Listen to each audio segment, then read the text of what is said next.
So నేను వెనక నుంచి మోహన్ గారు మీరు చెప్పండి, మీకు ఈ సినిమాలో క్యారెక్టర్ వచ్చినప్పుడు అండ్ మీరు చేసినప్పుడు మీ అనుభవాలు.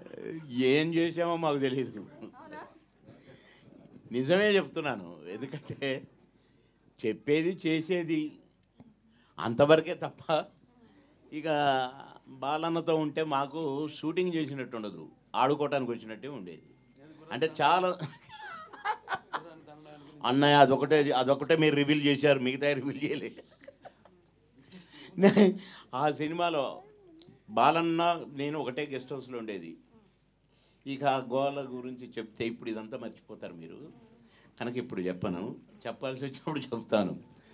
మీరు అడిగిన దానికి అసలు ఈ సినిమా గురించి చెప్పాలంటే బాలన్న 2 క్యారెక్టర్స్లో అసలు అది వర్ణనాతీతం. అంటే బ్లడ్ దానికి నా దేవుడు, నా ఎన్టీ రామారావు గారి దేవుడు, ఇక మా నాన్న మా అమ్మ అన్నగారి అభిమానులు, అక్కడి నుంచి నేను అభిమాని చిన్నప్పటి నుంచి.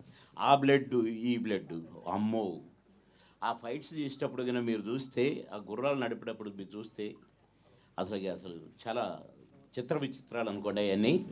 కానీ ఈ సినిమాలో బాలన్న ఫైట్ కానీ, ఆ కృష్ణదేవరాయలు గారి ఆ సీన్ అండి, ఆ సీన్లో 2 క్యారెక్టర్లు అసలు కనులు మెరిమిట్లు గొల్లపటం అంటారు చూసారా, అది జరిగింది.